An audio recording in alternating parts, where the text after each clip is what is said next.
Hi, hello everybody. Let me share my screen. Hello, it's nice to be here with you today. Thank you for joining us for this webinar.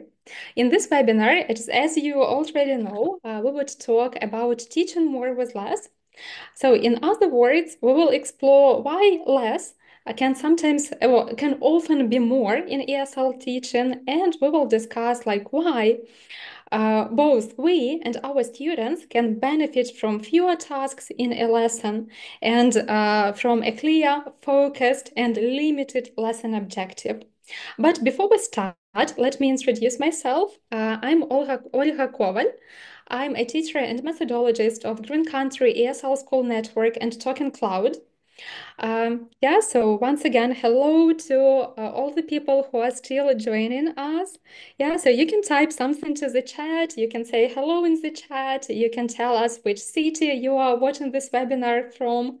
I'm in Kiev, so it would be interesting to know where you join us from. Yeah, and throughout this webinar, I will ask you to participate actively in the chat. So I will ask you a lot of questions and I will have a lot of tasks for you. So, and I would ask you to participate, yeah, work together, cooperate with your colleagues and share your ideas in the chat and share your answers in the chat. It will help us make this webinar more effective and more useful for you. But before we start, let's talk about TalkEn.Cloud a little bit more. And I will switch to Ukrainian for this part just for a couple of moments. Yeah, okay. I can see that we've got people from Uman, Kremenchuk. Nice to see you all. Thank you. So you can keep sharing in the chat. Тож перед тим, як розпочнемо основну частину вебінару, давайте трохи поговоримо про платформу TalkEn.Cloud. І саме завдяки TalkEn.Cloud наш вебінар сьогодні і відбувається. І ми маємо з вами змогу ділитись нашим досвідом, ділитись знаннями і здобувати нові. Тож, давайте поговоримо про те, що таке TalkEn.Cloud. Загалом TalkEn.Cloud – це такий дуже комплексний простір, дуже комплексна платформа, яка включає в себе бібліотеку інтерактивних підручників.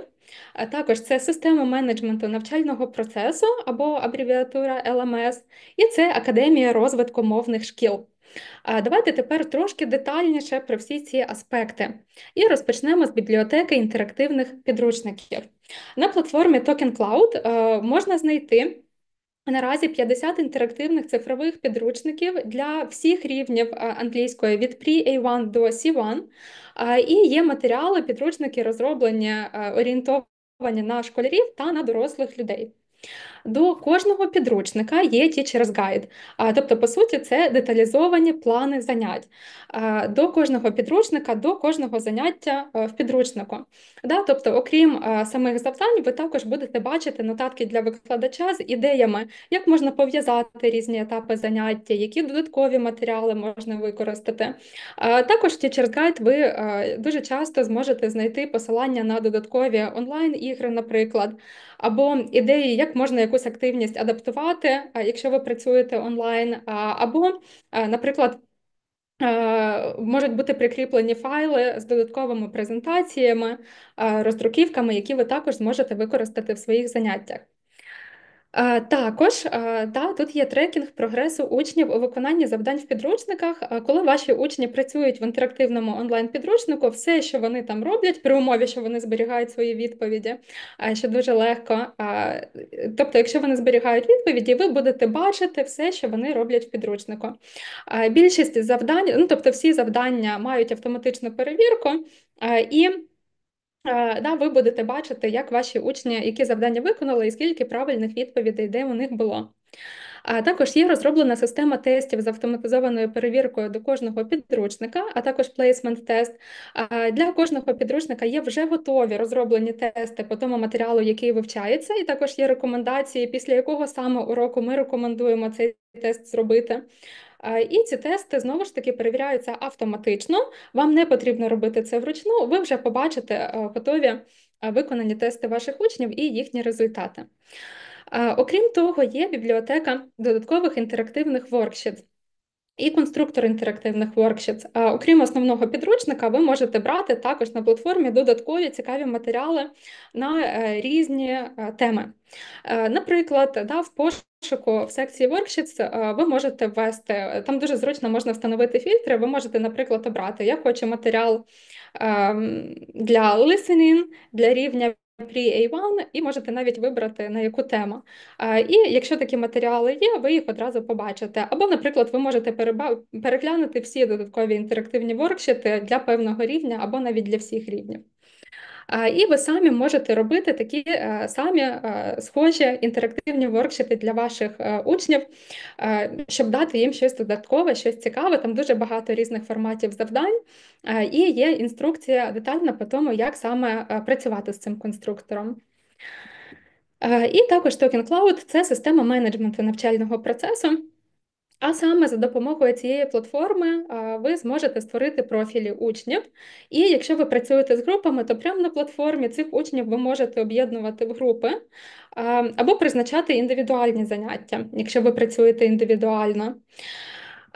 Ви можете генерувати розклад уроків, наприклад, якщо ви працюєте з групами і ви домовили, що ваші заняття будуть по вівторкам о 17:00, і ви введете це в налаштуваннях, то автоматично ваш календар і для вас, і для учнів це заняття буде висвічуватись завжди на цей час, кожного тижня. Не треба буде вручну це робити. Ви також можете прикріпити вступний тест з автоматизованим визначенням рівня англійської. Ці тести вже є розробленими, знову ж таки, вони з автоматичною перевіркою. Після того, як учень виконує цей тест, то платформа запропонує найкращий матеріал відповідно до рівня учня, тобто покаже, який рівень учня і які матеріали можна відповідно використати.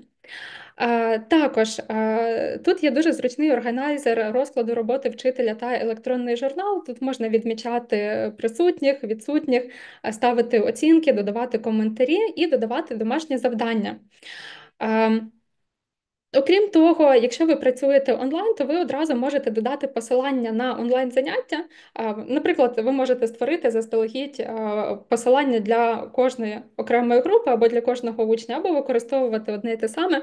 І воно завжди буде висвічуватись в особистому кабінеті ваших учнів. Вам не потрібно буде надсилати це посилання кожного разу заново. І знову ж таки, як я вже казала, ви будете бачити прогрес виконання завдань в інтерактивних підручниках, а коли ваші учні там працюють, ви будете бачити потім, що вони там роблять. Так, і які можливості пропонує TalkEn.Cloud? Загалом ця платформа буде корисна для керівників, засновників, менеджерів шкіл або курсів англійської мови, а також для вчителів, репетиторів, які працюють зі студентами.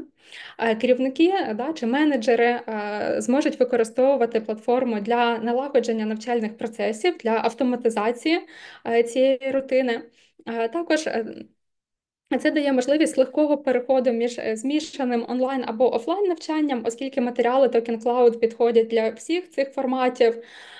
І в багатьох планах занять навіть є ідеї. Якщо, наприклад, в підручнику пропонується завдання більше розраховане на офлайн-урок, то в плані часто може бути ідея, як можна під онлайн-формат це адаптувати, тому ці матеріали є універсальними. А також це дозволяє економити ресурси на пошуку та розробку програми, тому що, в принципі, це вже все готово і передбачено нашими матеріалами. Це допомагає стандартизувати, якість послуг. Тобто, оскільки викладачі працюють вже за готовими планами занять, це допомагає забезпечити стабільну, високу якість роботи. І використовуються сучасні моделі і підходи в усіх матеріалах. А для викладачів та репетиторів це чудова можливість зекономити час на підготовку до занять, тому що велика частина роботи вже зроблена. Також економити час на перевірку завдань та тестів, тому що всі завдання мають автоматичну перевірку. Контролювати своє навантаження та тайм-менеджмент і бути адаптивними під потреби учнів. Так, якщо вас зацікавила ця платформа, ви хотіли б дізнатись більше, то заходьте на сайт і там можна буде знайти всю необхідну інформацію. Okay, so let's go on. Oh, I can see that more people are with us today, and we have people from different cities and even from different countries. Nice, good.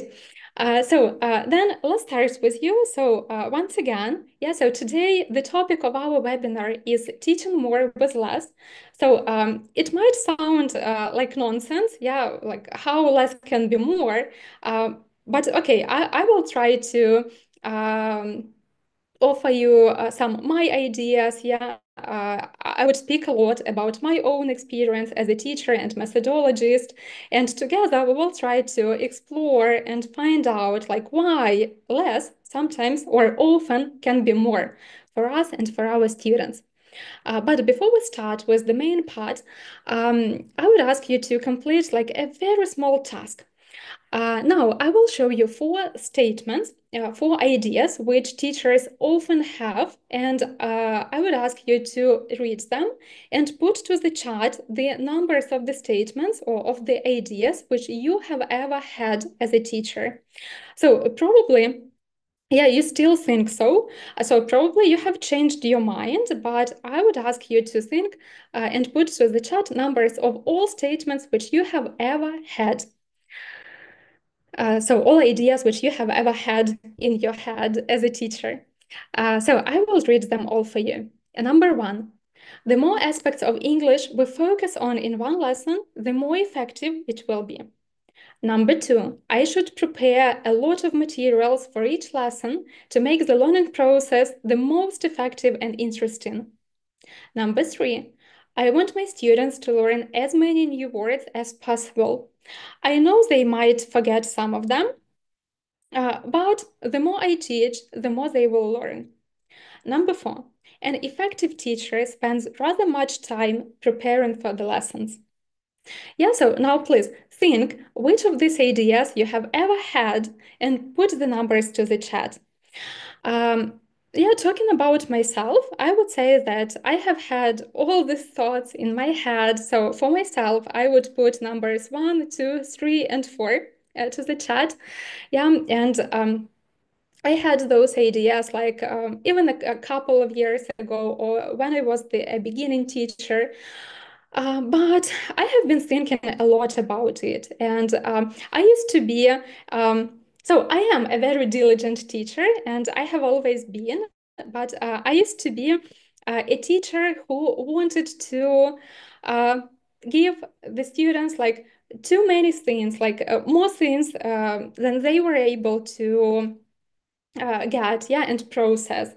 And so I remember the time when I worked offline at an office, and before the lessons, we had an opportunity to send our materials for the lesson to the administrators, and they would print out our materials and cut them out, so prepare everything we need. And almost every time I came to the office, the administrators told me, so nobody, no other teachers have as many materials as you do. And I thought like, oh, wow, I'm such a good teacher. I have so many extra games. My lessons are so interesting. But then I started noticing that my students are getting overwhelmed. So that's too much to my students. I want to give them too many things and they are not able to process it all. And as a result, yeah, so the learning process is getting less effective for them. So the more we learn with them, the less effective it is for them. I just started exploring this topic, yeah, and I had an aim, yeah, to switch my mindset, to change my mindset, and switch from widening yeah, so the focus of the lesson or giving students like more material. So instead of making the lessons wider, I wanted to make them deeper. Yeah, so making the practice more effective, maybe teaching less to my students, but doing it more effectively so that the material is memorable and useful for my students. Yeah, and in the chat, I can see that a lot of you say that all of them, 2, 4, 3. Okay, I think 3 is the most common. Okay, good. So I don't say that like these ideas are wrong, yeah, and you shouldn't think so. That's a mistake. So we don't have correct or incorrect things here. But I will share my experience with you, and I will explain. I will try to explain you, like why I try to move in an opposite direction now. So thank you for your participation in the chat. Let's go on. And now one more task for you. I will show you two examples, and I would ask you to choose which lesson you think will be the most effective. So you will see only the aim of the lesson and the focus. Yeah, and just looking at the focus and the aim of the lesson, so think which lesson you think might be more effective. Lesson one or lesson two? So let's start with the first one. So lesson one, lesson focus is reading, grammar, and vocabulary. The main aim is, by the end of the lesson, the students will have further developed their sub-skills of reading for gist and details. Students will be able to use present perfect for life experiences, will be able to use new vocabulary. Sub-aims: to introduce the students to the vocabulary that is blocking, to practice oral fluency, to practice writing skills. So it's lesson one, option one. Lesson two. Lesson focus is only reading. The main aim is, by the end of the lesson, the students will have further developed their sub-skills of reading for gist and details in the context of memorable things. Sub-aim: to introduce the students to the vocabulary that is blocking, to practice oral fluency.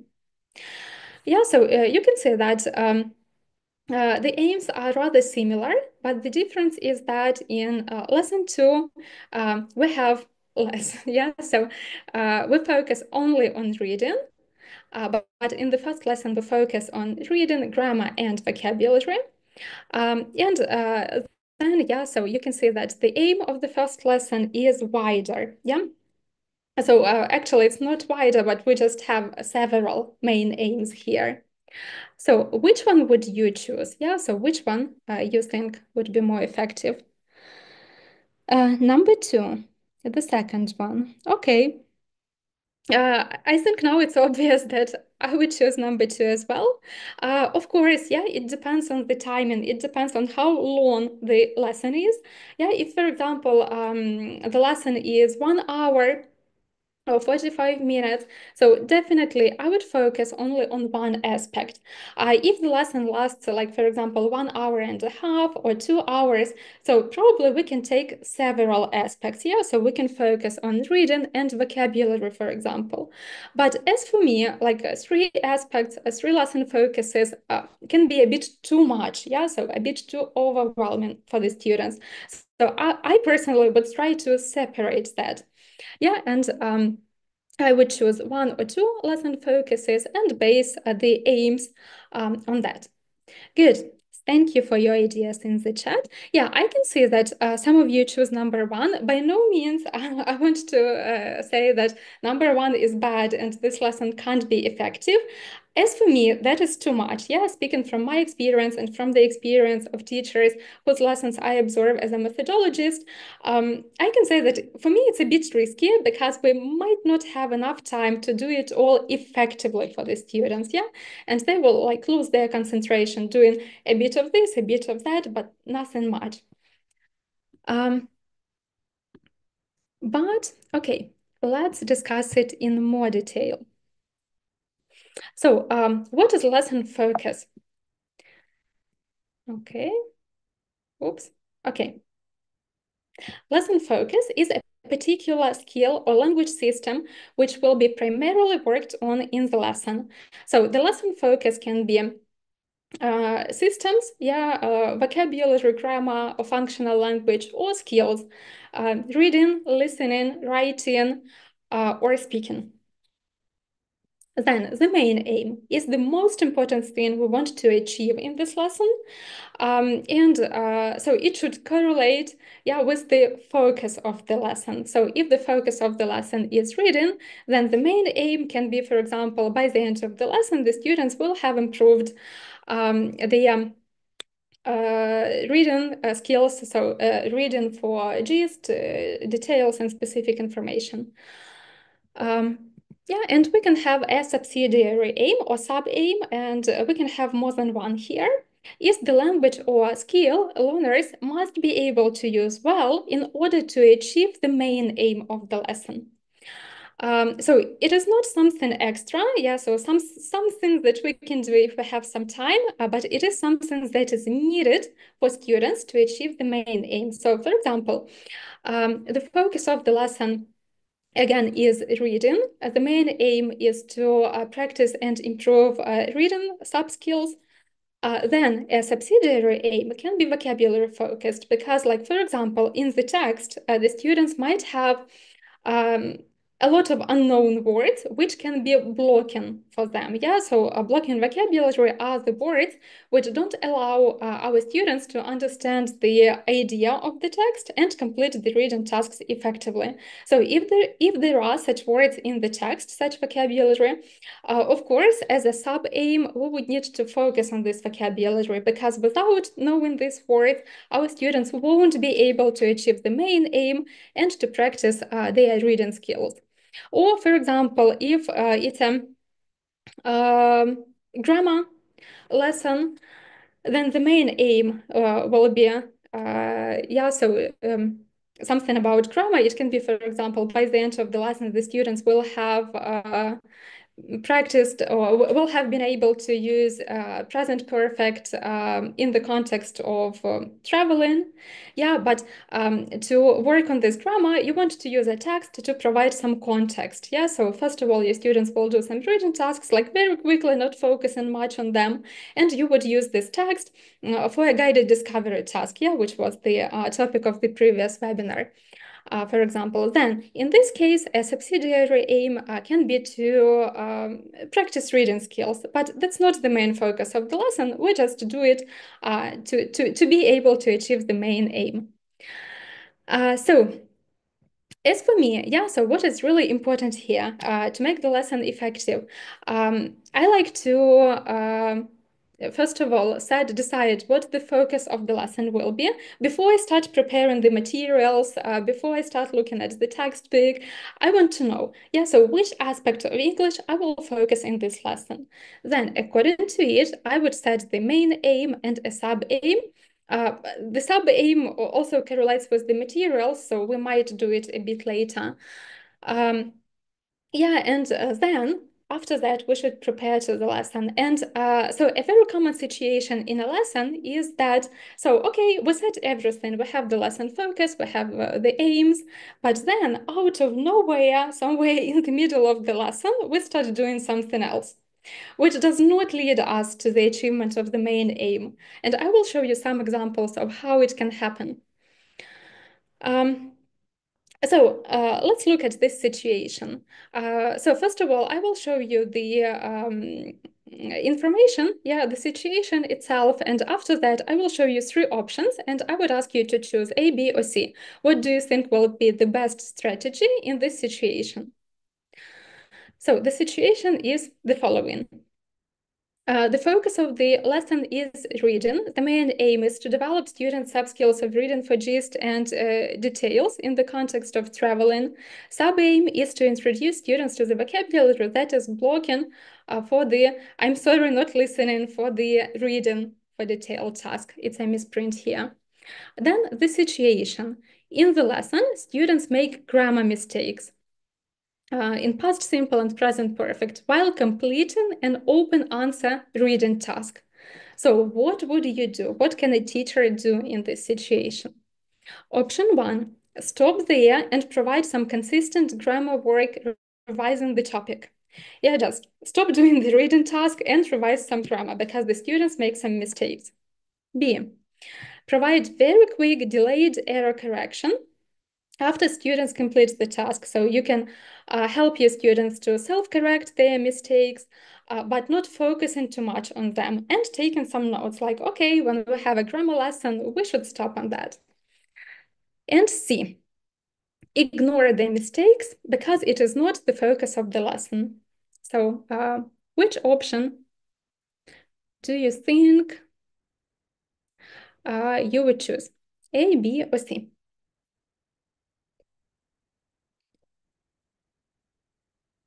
Mm-hmm.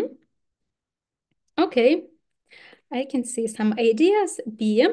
Yeah, I would do B. Um, in some cases, maybe sometimes we can ignore some mistakes. Yeah, so if we don't have enough time, or we are like really in a hurry, or the mistake is not like that important, so maybe we can ignore some of them, but just to some extent. But as for me, yeah, so the best strategy in this situation would be B, to provide a very quick delayed error correction, because I want them to realize that they made a mistake and I want to help them notice it. But I wouldn't stop much on it because we have like some more reading tasks to do in the lesson, and that is the main focus of the lesson. What I often see in the lessons, and what I used to do a lot in my lessons, that is yeah, so when teachers like stop yeah, so when a problem arises or students make some mistakes, and the teachers start to deepen into this topic a lot, yeah, and it shifts the focus of the lesson. So now our lesson is not focused on reading so much, but it is focused on grammar, yeah, but it was not what we planned to do. As a result, our students can have less time to practice their reading skills, and they also might lose their concentration and get overwhelmed, yeah, because we're doing like a lot of different things in one lesson. Or like one more situation, which is like I guess even more common.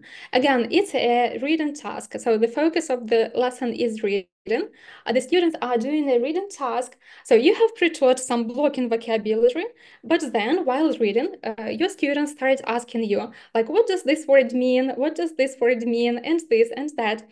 Yeah, and very often teachers stop there and they give definitions to all of these words, yeah, to the students, or give the translations, or ask students to check those words in the dictionary and take some notes. But do the students really need to know those words? Yeah, if they are not blocking vocabulary. Because it's fine to have some unknown words in the text, and it is how reading tasks are designed. Yeah, so the text should contain some unknown words so that our students are able to work with the context and really improve their reading sub skills. Um, yeah, and if we start translating all of the words or giving definitions, we shift the focus to vocabulary, and we are working on the words which our students don't really need now. As a result, the reading practice is less effective and we have less time for that. Yeah, so my suggestion is like set the aim and the focus of the lesson and stick to it. So, and some tips which I try to use in my work. So the first one is a narrow primary focus of the lesson is works better for me, yeah, in my opinion. So instead of focusing on three different aspects in one lesson, I would choose one, two, sometimes maybe three, depending on the difficulty of the material and the length of the lesson. But usually I would stick to one or two. Um, okay. So then setting specific and realistic aims is important. Again, if we aim to achieve this, that, and a lot of things in one lesson, it might be not realistic. We might have not enough time for that. And as a result, our students will not practice all of those aspects effectively. Also, make sure each activity leads to the achievement of the main aim of the lesson. Yeah. Because again, sometimes we can lose this concentration, we can lose this focus, and we can start doing something else. But I try to always ask myself, so what we are doing now, does it really help us to achieve the main aim of the lesson? If no, then probably we should stop doing it and switch to some other tasks. I would try not to extend the focus of the lesson in the process, yeah, as in the examples. Um, I have presented to you. Yeah, and I can see one comment, but we need to teach some main words from the reading task. We can ignore that. So I completely agree with that. So in the text, we might have some blocking words, yeah, some blocking vocabulary. Without knowing which, our students won't be able to do the task. So in this case, of course, we would need to pre-teach those words, yeah, and we will like have a slight vocabulary focus. It will be our sub aim, but there is a difference between yeah, translating all the unknown words from the text to our students and working on blocking vocabulary only. That's okay if our students don't know some of the words in the text. It is useful and it really helps them develop their reading skills, yeah. So there is a difference just between unknown words and blocking vocabulary. So thank you for your comment. It's a very useful thing. So thank you for mentioning it. Okay, good. So let's go on. And I've got one more question to you. So you have two options. And again, so you can choose A or B. What would you choose? A, have more tasks in the lesson which with less time spent on each of them. And B, have fewer tasks in the lesson and spend more time on each task. It might be a bit difficult to understand like the formulation, but okay, so let's try to concentrate. So you have two options. A is to have more tasks, but spend less time on each task. And B, have fewer tasks, but spend more time on each. Mm-hmm. B? Okay, everybody chooses B. So you know my answer already. Yeah, it correlates with everything I have said.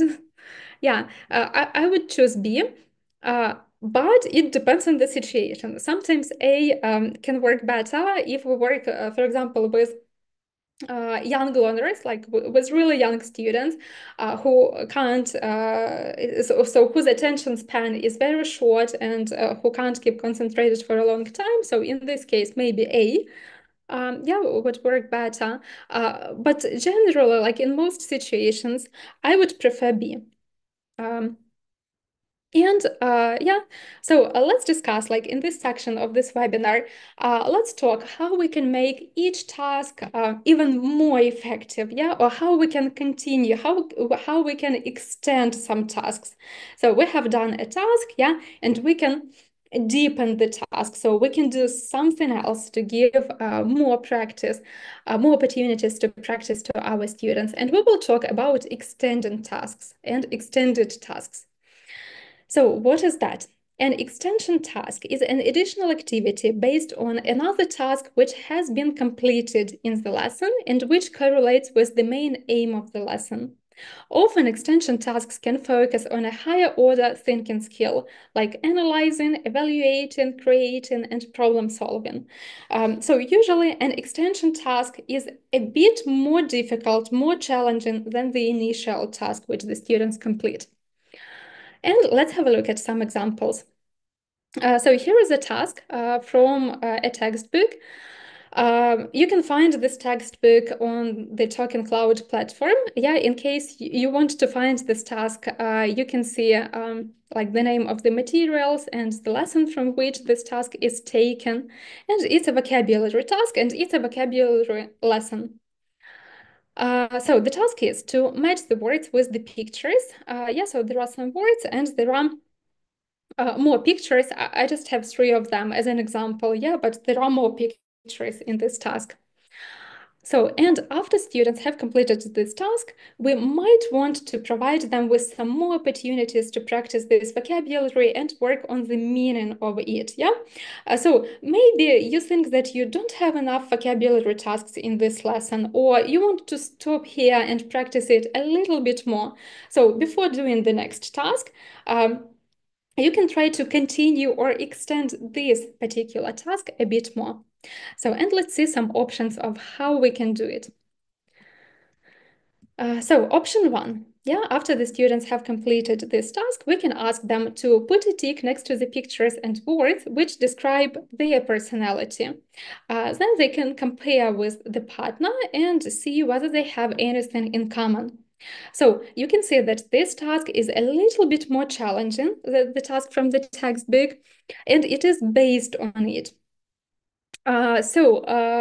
Yeah, and this task will help our students to personalize this material. So these words are no longer just the words from the textbook, but these are the words which they can use to talk about themselves and their personality. And also this task will help the students to process and practice the meaning. Yeah, remember the meaning of these words better. And it has a communication element in it as well. So let's look at option two. Choose three traits of personality from task one, which you think are the most important in a good friend.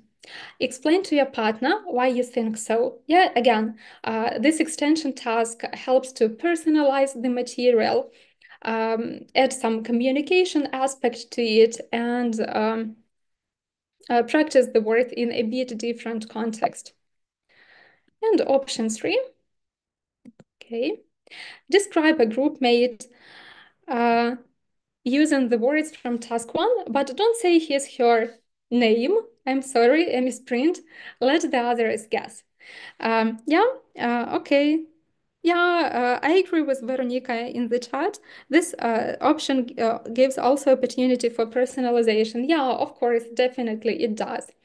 So you can see that before we switch to the next task, we can try to intensify, yeah, this task, like deepen this task and take maximum out of it.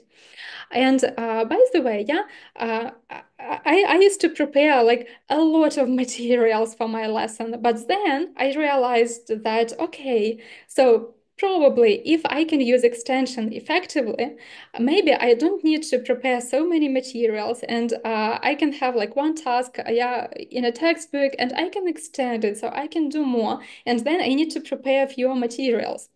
It's also a good option for the teachers. So, and why extending tasks can be useful? So first of all, it allows various and meaningful practice.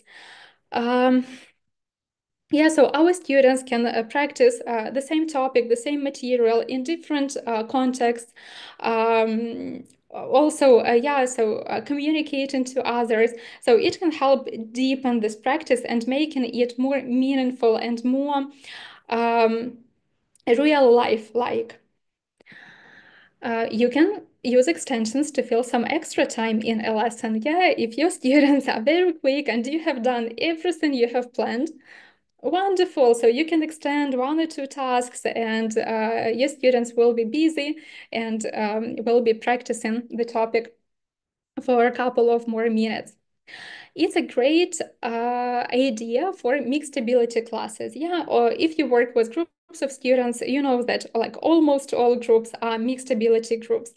So meaning that like in most groups, there are some students who are academically stronger and work faster, and there are students who are academically weaker and need more time to complete the tasks. So then we need to balance, yeah, and we need to help stronger and weaker students benefit from our lessons. So then, yeah, obviously, weaker students will need more time to complete a task, while stronger students will be fast finishers. Yeah, so some students have already finished the task, other students have just started doing the task. So then, in this case, you can extend the task for fast finishers. So that they get more practice, they do a more challenging task, and they don't waste their time, because we just don't want them to wait until others finish the task. Yeah, we don't want our students to do nothing for a long time in the lesson.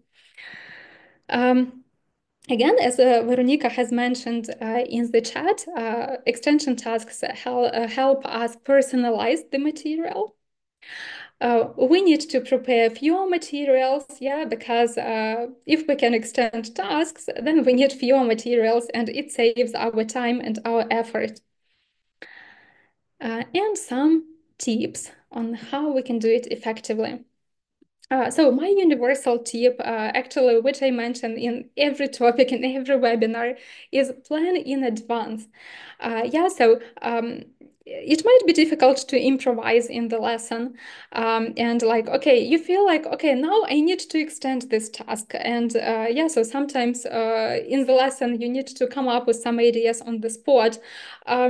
It might be possible, but as for me, that is not the best strategy because again, you can lose the focus and you can give an extension task which will not really correlate with the main aim of the lesson. Or maybe the extension task can be too simple, but it should be a bit more challenging, yeah, if you extend another activity. So I would plan it in advance, and I would take some notes like, okay, probably I might need to extend this task, yeah, or I definitely know I want to extend this task. So I will note down some ideas on how I will do it. And I will make sure that it really correlates with the main aim and the focus of the lesson. Or also you can anticipate some problems. Yeah, you can anticipate that, okay, some of my students will definitely finish this task faster than others. So they will be fast finishers. So then for students who finish faster, I would extend this task in this way. Yeah, again, making sure it correlates with the main aim of the lesson. So as for me, it's always better to anticipate, try to anticipate problems in advance. Okay, I've got some problems with animation. Oh, now it's fine. Uh, yeah, so I have mentioned it already. The aim of each extended task should correlate with the main aim. We just don't want to do our students something just to, yeah, to fill some time. It should be meaningful practice. Next. Make sure you check them. And it's a very common situation. Teachers give some extended tasks to fast finishers. Then all other students finish the task. The teacher checks the main task only and never checks the extended task which was given to fast finishers. Yeah, and will those fast finishers really benefit from this task? Like maybe a little bit, yeah, but it's not the maximum of what we can do. So if we give an extended task to some of our students, we need to make sure that first of all, yeah, so they, okay, so we need to make sure that first of all, they will have enough time to complete this task. Yeah, and secondly, we need to make sure we will have time to check the answers and provide feedback. And we need to think like how we will do it and when we will do it. And move from simpler to more difficult tasks. Yeah, because usually extended tasks are a bit more challenging and deeper, yeah, than the original task. Okay, good. Let's go on. And the next task for you. So you see two statements, and please think whether you agree with them or not. In the chat, you can put the number, yeah, and yes or no, or plus minus. So for example, number one, yes, number two, no, or number one, no, number two, no. So let's read the statements. Number one, if students have learned some new vocabulary and grammar once, they should be able to use it. Number two, if students don't use new vocabulary and grammar, they are lazy. Yeah, so sometimes teachers say, and I used to say it a lot, okay, so we have learned past perfect, and my students have completed practice tasks really well. Yeah, so they had all the correct answers. But when we have some conversations, yeah, some discussions, some role plays, they never use this grammar. And I don't understand why, because we have learned it. We have practiced it, but still my students don't use this grammar when they speak or when they write. So such lazy students, yeah. So why they don't want to use this topic? Why they don't want to use this grammar, but just stick to some simple grammar? Yeah, and in a lot of situations, the answer is that like they don't have enough practice. They didn't have enough practice. They didn't recycle this topic enough. So as a result, they are not able to use this structure or this vocabulary just yet. Yeah, it means that just we need to recycle it, revise it a bit more. Okay, so I can see no, no, no, all no's in the chat. So my answer is no. Yeah, like maybe in number two, sometimes it can be partial. Yes, so we can push our students or pay their attention to that. They should try to use new structures when they speak if they can. But it can be an indicator for us as teachers, yeah, that our students just need more practice. Fine. So let's talk about recycling. What's that? Recycling is revising and practicing the language systems, vocabulary, grammar, and functional language, which students have learned before. Mhm. And yeah, so actually, it means that, okay, if our students learn some new vocabulary or some new grammar, and they practice it and it's all fine, it's okay, so they might be able to start experimenting with the language and start using this topic in their speech, for example, or in their writing. But after some time, some recycling or some revision might be really needed and will help the students to actualize yeah, this material and be able to use it in their real lives. So as for me, recycling is a very important part of the lesson. I like to do it this way. So actually, I try to start each lesson with some recycling tasks and games. So for example, before we start the main topic of the lesson, we spend 10 minutes recycling the vocabulary or the grammar from some previous lessons. And regularly, for example, once a month or once 2 months, I can have an entire lesson devoted to recycling of different topics we have learned over this time period. And if I have a choice, like, okay, we can, or I can teach more topics to my students, more vocabulary, more grammar, more functional language, but I will not have enough time to recycle it all after. Yeah, and the second option is to give my students less material. Yeah, so fewer words, fewer grammar topics, with the ability to recycle them more often and regularly and consistently after. I would choose the second option. Um, and I really love recycling tasks. They can be fun, they can be interesting and effective. And I will just show you some examples of the tasks which I like to use for recycling of grammar and vocabulary. And these tasks, all of them will be no resources tasks. Yeah, meaning that you don't really have to prepare much in advance to be able to do this task in the lesson. A lot of these tasks you might already know, yeah, so they might be familiar to you. So that's fine. Maybe if you have some more ideas and you want to add to this list, you can also do it in the chat, and your colleagues can also benefit from your experience. And a lot of these tasks can be used both for vocabulary and for grammar, and they can be suitable for online, offline lessons, group lessons, and individual lessons.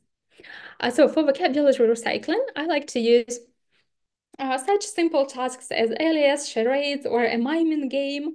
And I like it because I don't have to prepare. It is effective, it's fun, it's interesting, and I don't have to do like basically anything before the lesson. So I like to do it this way. Like, first of all, I ask my students to look through the vocabulary list or look through the glossary for the previous lessons or some topics, and I can give some blank cards to them, and I can ask them to write on each card one of the difficult words from the previous topic, for example. Yeah, so choose 3, 4, 5, the most difficult words from the topic and write them on this card. So one word on one card. You can also ask your students to write those words on the board. That's fine. If you work online, you can use the chat, yeah, or you can create a Google document and allow the students to edit the document they can type there. After that, collect the cards, shuffle them, give a random card to a random student, ask them to explain this word or mime this word to the others. Others would guess. If you work online, you can send one word to the private chat with the students. And they will need to explain or mime it to others. If you want to extend it a bit, you can also ask your students to make sentences with these words, like after they have guessed. And if you want to make it a bit more challenging, you can set the context, like, okay, you need to make a sentence about our group. Yeah, so your sentence with this word should somehow relate to our group yeah, what we're doing. Also, one more game which I really like is a banana game. Make a banana sentence. It's really simple again. So ask students to look through the vocabulary list, choose three the most difficult words for them, and make a sentence with them. So make a sentence with each of these words. The sentence should be meaningful and, if possible, grammatically correct. Then the students take turns and they read the sentence to each other, but instead of the targeted word from the vocabulary list, they say banana. And other students and you need to guess which word should be used instead of banana. If you have individual students, you can play this game, yeah, like together. You can make your sentences, your students will make his or her sentences, and it would be really fun and interesting. Circle story, one of my favorite tasks. Again, so ask your students to make a list. So choose from 3 to 5 the most difficult words from any of the topics. Then they put these words on a separate card. You collect those cards, or again, you use the chat or the document. Then one student gets a random word from this list and makes a sentence which will be the beginning of a story. The next student gets another card and makes the next sentence of a story. Yeah, so continues the story. The third person gets another word and continues the story with one more sentence using this word. It can be really challenging, interesting, and funny. You can also set the context, or you can choose the genre for the story. It can be a horror story or a Christmas story, yeah, anything your students like. You can also choose the setting, like, okay, we want our story to be in Harry Potter setting, yeah, and somehow we need to use this vocabulary there. And it's really fun and challenging if you use words from different topics, yeah, and somehow they need to combine them in one story. And one more task, it's the longest sentence. Again, the idea is the same. Ask your students to choose the most difficult words, and the group makes a list, for example, yeah, of the most difficult words from the previous topics. Then you can give your students 2 or 3 minutes to try to make a sentence which will contain as many of these words as possible. But the sentence should be meaningful, yeah, and grammatically okay.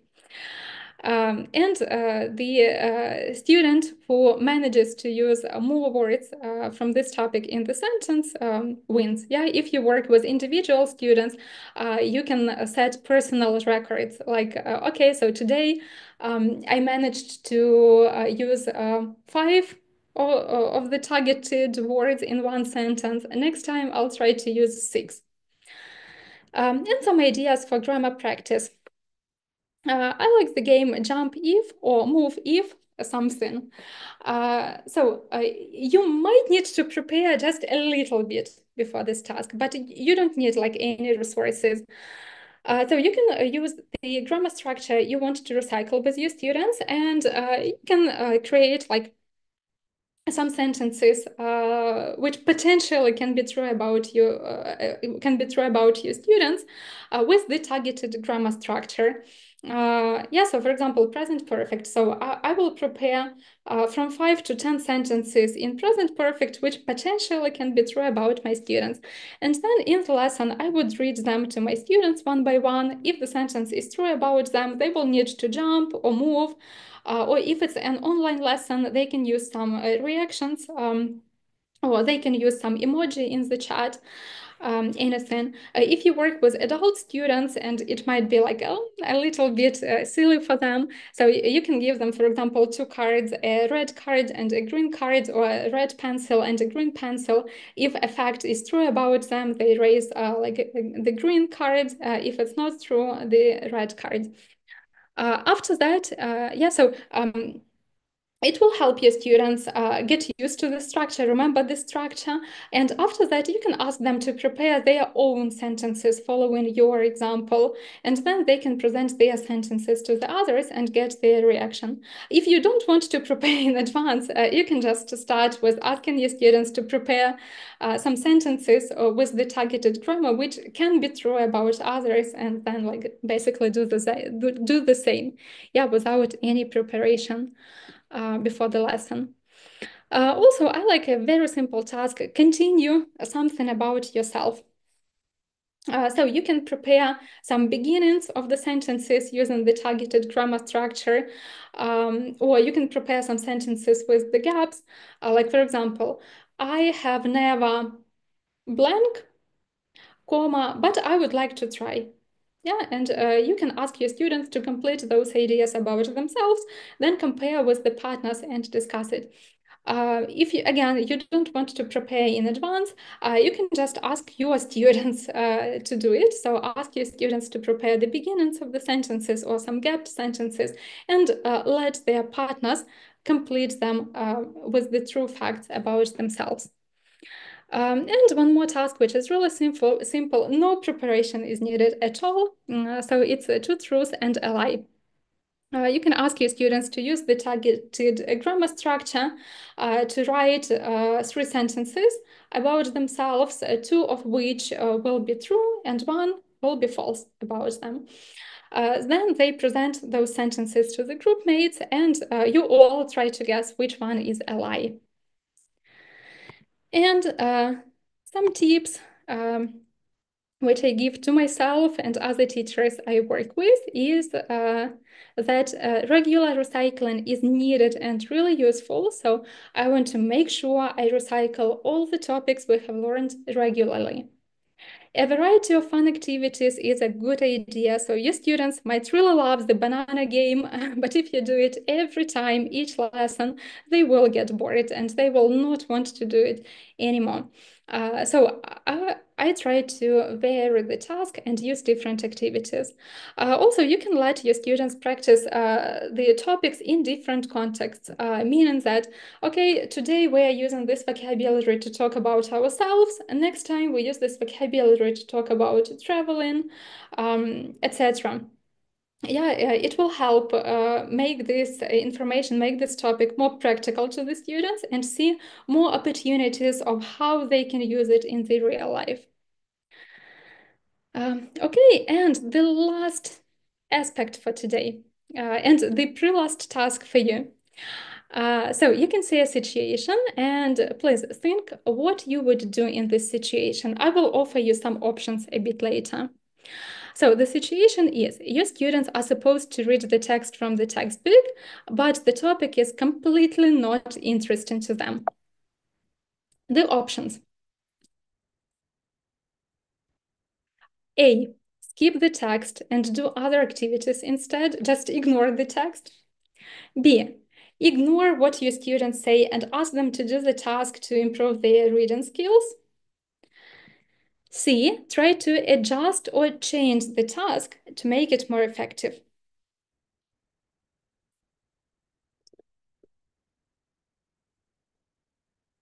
So please share your ideas in the chat. What we can do in this situation. The students don't want to read the text because it's not interesting for them. So skip the text, ignore what your students say, or try to adjust. Yeah, so I guess that the answer is obvious, and all of you would probably choose C. Yeah. I would choose C as well. And yeah, so there might happen a situation that, okay, Of course, in most textbooks, not all of the tasks, not all of the topics will be interesting and relevant to your students. And yeah, so in the perfect world, we might want to change it to create another task, yeah, to create another material, which will be perfect for our students. But it takes a lot of time and it takes a lot of expertise as a teacher, as a methodologist. But instead, we can choose an easier way, yeah, and we can try to use the material from the textbook, but adjust it a little bit to make it more relevant and interesting for the students. So let's discuss adaptation. Adaptation is adjusting a task to the level, needs, and interests of your students. Um, we might need to adapt some tasks according to what? According to the level of the students. And very often there might be a situation that so some skills are better developed for some students or for the group in general, and some aspects of some skills are a bit more challenging. So your students might be very strong, very good at reading, yeah, but listening can be very difficult for them, and meaning that if you use one textbook as your main material, the reading tasks will be okay for your students, but the listening tasks might be too challenging for them, and they won't be able to complete them. So they will be demotivated, and the listening practice will not be effective for them because the level of the task is like not yet for them yet. Yeah, it's a bit too challenging yet. But still, yeah, so if it's a difficult aspect for the students, we need to have this practice, but maybe we need to simplify the task a little bit or just adjust it a little bit to the level of our students. So what can we do in this case? Yeah, the listening task is too difficult. Okay, we can shorten it. So we can listen to a part of the audio, but listen to it more times, yeah, like 3, maybe 4, 5 times for the students to be able to complete the task. We can adjust the pace of the audio. A lot of media players allow you to do this. Like, for example, you can choose 0.75, yeah, and it will be easier for your students to get the idea. You can use the script. Yeah, sometimes it can be needed, and you can ask your students to listen to the audio and follow the script for some tasks. Again, it will be effective for them in terms of developing their listening skills, and it will be a bit easier for them. So what else? We might need to adapt some tasks according to the interests of the students. Yeah, so again, the situation, a text in the textbook is not interesting for your students at all. And I had the situation in my teaching practice. We had a text in the textbook about a very popular, very famous music band, but my students like didn't like this band, and I knew it would be a disaster. Yeah, when we had this text. When my students saw this text, they started saying like, "Oh, we don't want to read this text. We hate this band. It's like, yeah, it's awful." So, but I knew that this text contains some useful vocabulary, which I want my students to see in the context, and the reading tasks are nice, and my students will benefit from them. So I wanted my students to read this text. So we needed to find a compromise, and like I had to adapt a bit to that. So I told my students like, okay, we will read this text. I will ask you to read it because we need to practice reading. It will be useful for you. But after that, I will allow you 5 minutes to tell me all the reasons why you don't like this band. Yeah, and you will put all your negative emotions into those sentences. So we will have a discussion yeah, on the topic why this band is bad, yeah, and we don't like it. And after that, I also had an extension task to suit my students' interests better. And I asked my students to follow the example of the text that they have read and prepare like a small paragraph about any music band which they like more. So then I very quickly checked those texts and asked my students to prepare a couple of tasks to this text and then give it to the partner so that the partner could read the text of the partner or of another person in the group and complete the tasks. So one more reading practice and the topic is more interesting for the students. And I didn't have to prepare like a new text from scratch. Sometimes I would do it. Sometimes it's needed, but not always. I have time for that. So we might adapt some tasks according to the needs of the students. So let's imagine you've got adult students who are most interested in having oral practice, yeah, because they will need to use English in speaking mostly.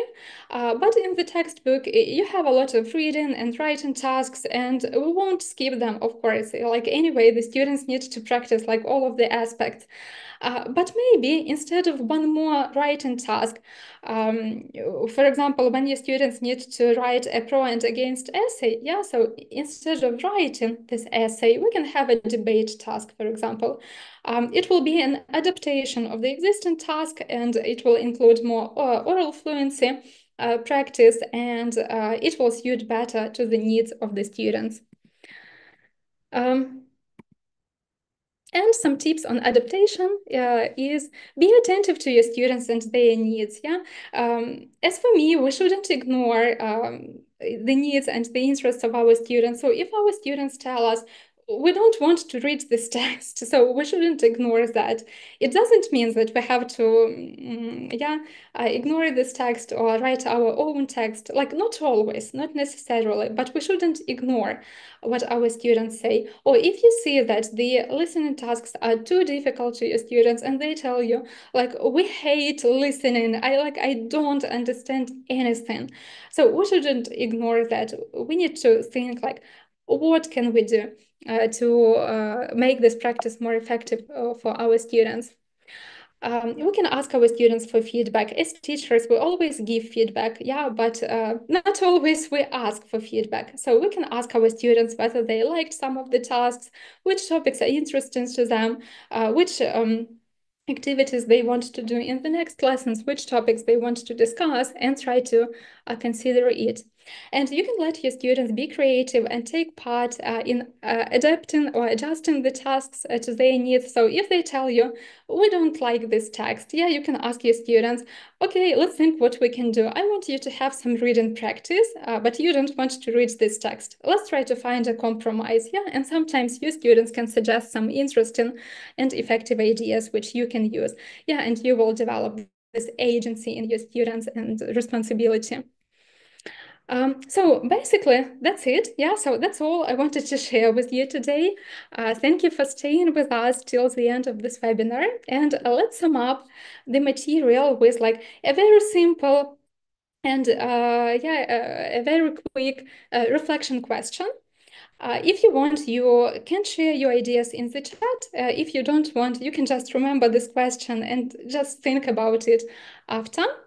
But I want you to think whether you would like to try any of the ideas from this webinar in your work next week. Yeah, if any of the ideas were useful for you, so please share with us which ones you want to use in your teaching practice.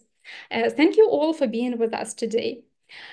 І також наостанок, поки ви пишете ваші ідеї, які буде дуже цікаво почитати, я хочу нагадати про сертифікати і про те, як можна їх отримати. Після цього вебінару ви маєте можливість отримати сертифікат, і цей сертифікат є платним і коштує 100 гривень. Коли ви реєструвались на цей вебінар, ви отримали підтвердження з реквізитами для оплати. Якщо ви хочете отримати сертифікат, вам потрібно його оплатити за цими реквізитами. Вартість 100 гривень. І ті, хто оплатили сертифікат, мають також надіслати квитанцію у відповідь на цей лист. Після того, як ми отримаємо квитанцію, ви отримаєте повідомлення, що все добре, все прийнято. Також через добу, після вебінару, тобто протягом доби після вебінару ви отримаєте, якщо ви оплатили сертифікат, ви отримаєте тест який вам потрібно буде пройти. Якщо ви проходите цей тест на 80 або більше відсотків, тобто 80 або більше відсотків правильних відповідей маєте, то тоді автоматично ви отримаєте цей сертифікат, який ви попередньо оплачували. Також на наступний день після вебінару всі учасники, які реєструвалися на вебінар, отримують посилання на статтю з підсумками цього вебінару, з основною інформацією і з ідеями, які ми з вами сьогодні обговорювали. І також в цьому листі буде нагадування про те, як можна отримати сертифікат. Thank you all. So I can see your ideas in the chat, recycling, extension. Okay. So thank you so much. Thank you for being with us today. Have a lovely evening and see you next time. Thank you.